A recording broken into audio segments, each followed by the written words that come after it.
안녕하세요, 와치리입니다. 오늘은 시계 채널의 단골 메뉴죠. 입문자들을 위한 기계식 시계 추천. 이 주제는 어떤 채널에서도 비슷한 시계가 나올 수 있는 주제인데요. 그래도 좀 개성 있는 시계를 위주로 한번 골라봤습니다. 가격은 200만원에서 300만원대 시계들이고요. 드레스, 다이버, 캐주얼 등 컨셉별로 좀 추천을 해드려 볼까 합니다. 일단은 주관주의입니다.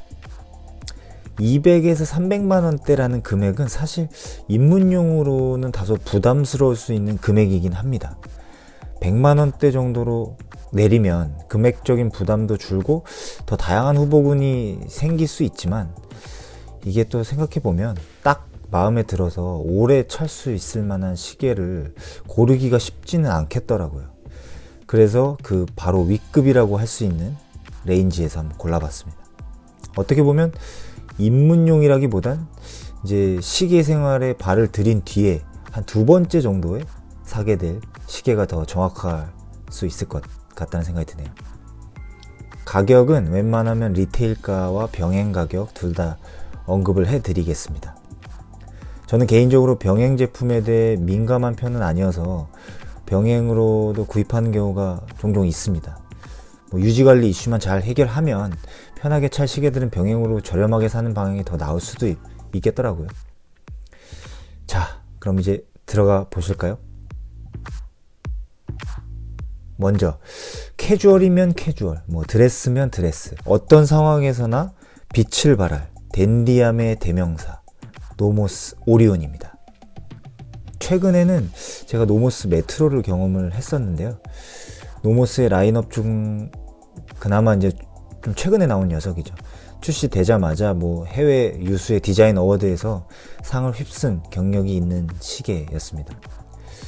아무튼 오리온으로 돌아와서, 오리온은 생각보다 다양한 라인업을 갖추고 있습니다. 오리온에만 총 27개의 모델이 존재합니다. 엄청 많죠. 여기서 마음에 드는 레퍼런스를 고르시면 될 것 같아요. 이게 무슨 베스킨라빈스도 아니고 고르는 재미가 쏠쏠할 것 같습니다. 다이얼 색상, 무브먼트의 종류, 데이트 넌데이트, 케이스의 크기 등 정말 선택의 폭이 다양합니다. 일단 여기선 가장 기본적인 모델이라고 할 수 있는 오리온 38mm 수동을 보겠습니다. 기본적인 스펙은 이렇습니다. 도명 사파이어 글래스이고요. 케이스 지름은 38mm, 수동이라서 7mm대의 두께를 보여주고 있네요. 그리고 리얼 블루 핸즈입니다. 무브먼트 스펙도 같이 한번 보시죠. 이 모델은 조금 애매할 수는 있지만 인하우스 무브먼트입니다. 이건 정말 깔끔하게 디자인된 코도반 스트랩, 구매하게 되면 패키지는 이렇게 구성이 됩니다. 착용샷도 한번 보고 가시죠.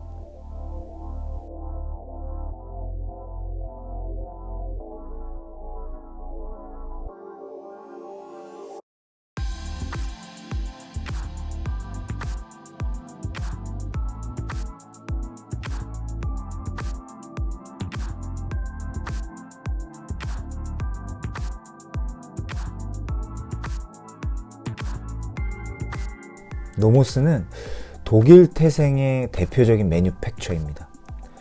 기계식 시계 브랜드 중에 자신들만의 어떤 독특한 컨셉을 구축해서 입지를 다진 브랜드라고 할 수 있고요. 거기에 롤렉스나 그랜드 세이코 등과 함께 전 세계 몇 안 되는 리얼 인하우스 매뉴팩처라고 볼 수 있을 것 같아요.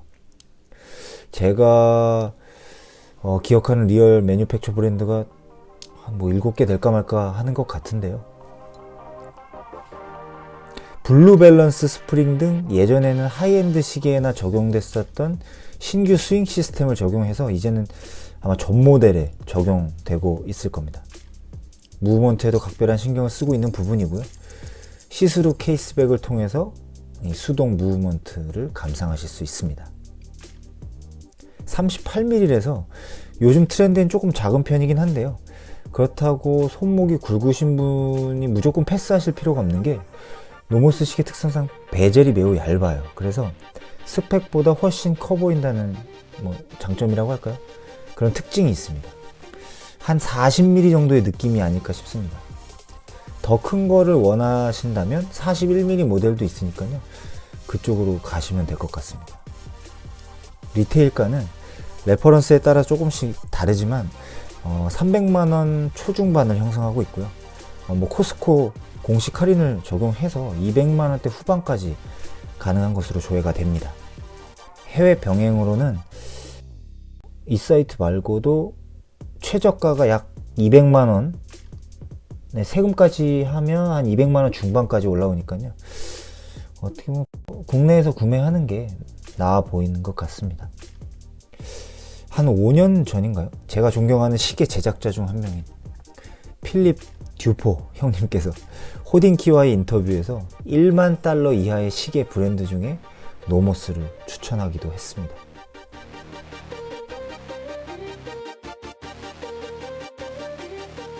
네, 노모스 3대장이네요. 그리고 노모스에서는 자신들을 선택해야 하는 10가지 이유에 대해 이와 같이 밝히고 있습니다.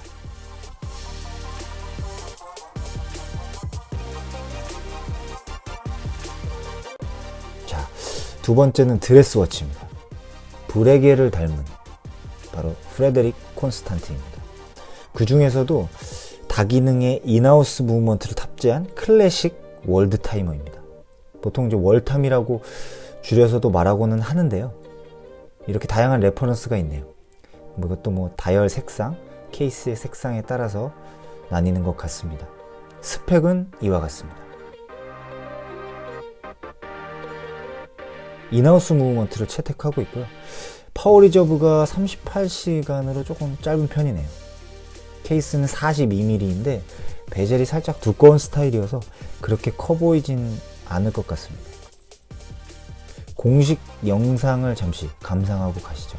이 영상으로 이제 시계의 어떤 기능이나 특징 대부분이 설명이 될 것 같습니다. 제가 굳이 설명드리지 않아도요.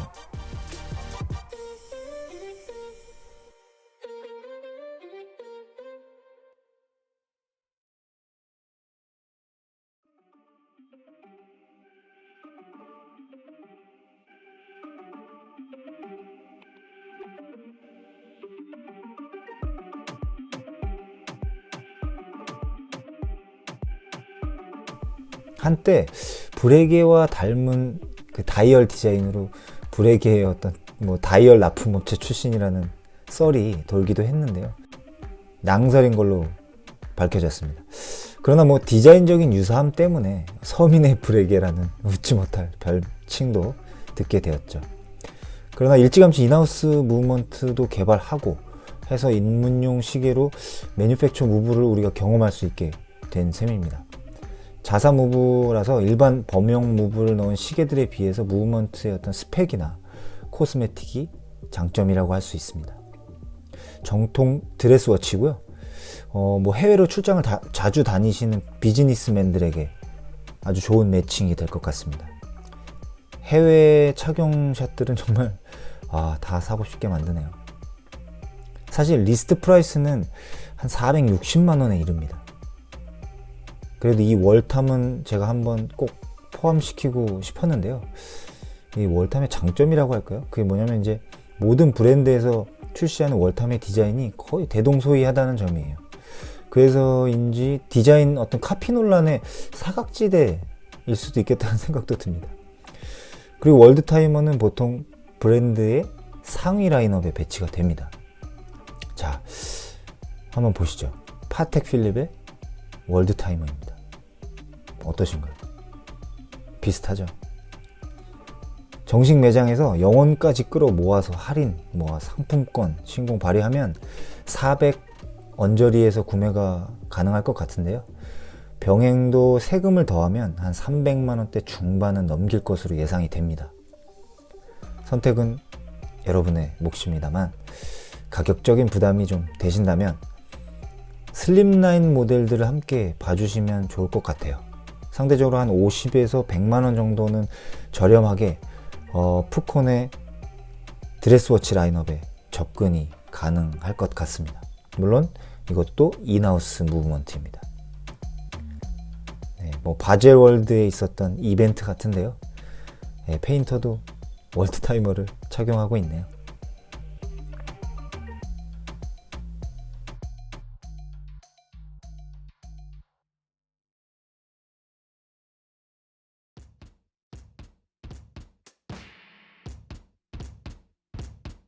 자, 이번엔 어디서나 편하게 찰 수 있는 스포츠 워치의 단골 메뉴, 다이버 워치입니다. 바로 론진의 레전드 다이버. 기본 케블라 스트랩 모델을 중심으로 스펙은 이와 같습니다. 42mm의 300m 방수가 지원이 되고요. L888 무브먼트는 에타 2824를 수정해서 파워 리저브를 64시간까지 늘렸습니다. 레전드 다이버는 론진의 이제 헤리티지 라인업에 속해 있고요. 베리에이션은 이렇게 3가지가 더 있습니다. 다이버 워치라고 했는데 내가 생각했던 디자인이 아니다? 맞습니다. 반전이죠. 바로 다이버 워치 중에서도 레트로한 디자인의 대명사인 레전드 다이버를 가지고 와봤습니다. 롤렉스 서브마리너를 필두로 해서 오메가 시마스터 등 다이버 워치의 디자인들은 우리가 아는 그 틀에서 크게 벗어나지 않았습니다. 그러나 레전드 다이버는 그런 생각을 고쳐먹게 만들죠. 그리고 다이버 워치를 마냥 스포티하게만 흘러가게 놔두지 않습니다. 정장에도 잘 어울릴 만한 레트로 디자인으로 어떻게 보면 스타일까지 잡은 셈이죠. 알고 보면 이 디자인이 60년 된 거 아시나요? 개인적으로 레전드 다이버는 이런 케블라 스트랩이 진리인 것 같습니다. 너무 예쁘지 않나요? 특히 이너 베젤을 채택한 것은 신의 한 수. 이 독특함과 베젤의 간결함을 동시에 이뤄낸 것 같습니다. 우리에게 투박한 툴워치에 불과했던 다이버 워치가 이렇게 아름다울 수도 있는 것이었습니다. 최근엔 브라운 다이얼이랄지 화이트 펄이 들어간 여성 모델까지 출시된 걸로 알고 있고요. 리테일가는 약 300만원 내외입니다. 병행은 세금 포함해서 한 200만원 초반 정도에 가능해 보입니다. 자, 마지막입니다. 마지막은 공학도를 위한 시계, 그리고 필드워치의 정석, 바로 볼워치 엔지니어입니다. 그 중에서도 엔지니어 3를 골라봤는데요. 엔지니어 마스터 2하고 끝까지 고심을 좀 했습니다. 사실 모델을 특정하는 게 크게 의미가 없을 정도로 모델별 디자인의 차이가 크지는 않습니다. 그래도 스펙이나 가격 측정을 위해서 엔지니어 3 파이오니어 모델을 기준으로 한번 보겠습니다. 스펙은 이렇습니다. 무브먼트는 COSC 인증을 받았고요. 그리고 가스 튜브 방식의 발광 메커니즘, 그리고 안티쇼크 시스템과 1000가우스에 해당하는 항자 기능이 매우 인상적입니다. 100m 방수는 기본이고요. 필드워치로 적당한 40mm에 12mm의 두께를 가지고 있습니다.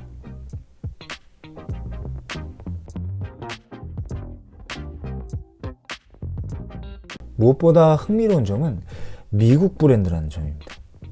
또 독특한 시계 디자인, 새로운 메커니즘의 야광도 있습니다. 일반적인 슈퍼 루미노바나 트리튬 야광이 아닌 가스라이트 방식으로 다이얼 각 인덱스마다 직선으로 배치된 튜브에 삼중수소 가스를 넣어서 일반 방식에 비해서 100배에 달하는 밝기와 긴 수명을 자랑합니다. 1891년에 미국에서 시작된 볼워치는 남북전쟁이라는 역사적 사건을 배경으로 철도 산업이 큰 호황을 누릴 때 그곳에 함께 있었습니다. 쿼츠 시계가 몰려오기 전까지 철도 산업 또한 시간의 정확성이 매우 중요했겠죠. 스위스만 시계를 잘 만든다는 고정관념을 깨줄 멋진 시계, 그리고 이 시대를 사는 모든 엔지니어들에게 바치는 시계 어떠신가요? 네, 착용샷도 예술이네요. 한 2년 전인가요? 이런 엔지니어 3 신형들도 나온 것 같고요. 사실 옆 동네인 엔지니어 마스터 2 모델들도 멋진 디자인이 많습니다. 다이버 워치로 출시된 신형 모델도 굉장히 예쁘죠. 안타깝게도 국내 정식 리테일러는 철수한 것으로 알고 있습니다. 아이덴티티가 확실하고 외관이나 어떤 허세보단 실용성에 초점을 둔 굉장히 로버스트한 메이커인데 아쉽네요. 그래서 제가 더 리스트에 포함시키고 싶었는지도 모르겠습니다.